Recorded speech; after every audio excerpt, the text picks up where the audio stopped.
Bugün yaygın ama bir o kadar da gizemli bir konuyu ele alıyoruz. Geçmeyen öksürük.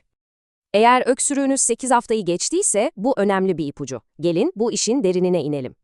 İşte kronik öksürük tam da bu. Gitmek bilmeyen bir misafir gibi altta yatan bir soruna işaret eder. Vücudun savunma mekanizması aşırı hassaslaşıyor. Yani olur olmaz şeylere tepki vermeye başlıyor. Peki bu neden önemli? Çünkü bu sadece bir öksürük değil. Hayat kalitenizi ciddi anlamda düşürebilir.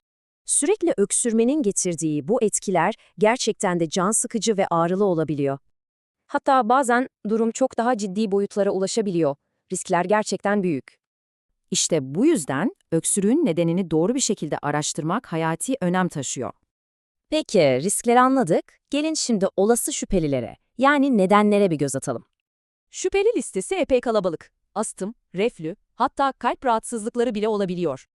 Peki ya akciğer filminiz temiz çıkarsa, işte o zaman işler değişiyor. Röntgen temizse doktorlar genellikle 3 ana şüpheli üzerinde duruyor. İşte o 3 büyük şüpheli. Çoğu vakanın arkasında bu 3 durumdan biri yatıyor. Peki doktorlar bu vakayı nasıl çözüyor? Süreç aslında oldukça net ve adımlardan oluşuyor. Her şey belirtilerinizi dinlemekle ve basit bir muayeneyle başlıyor aslında. Sizin anlattığınız belirtiler, doktor için en önemli ipuçları. Testler de buna göre şekilleniyor. Tüm bu adımlardan sonra kanıtlar bize en önemli kısmı, yani nihai karara getiriyor. Kısacası asıl mesele öksürüğü değil, öksürüğe neden olan şeyi bulup onu tedavi etmek.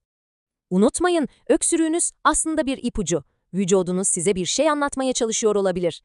Belki de bu gizemi bir uzmanın çözmesinin zamanı gelmiştir, ne dersiniz?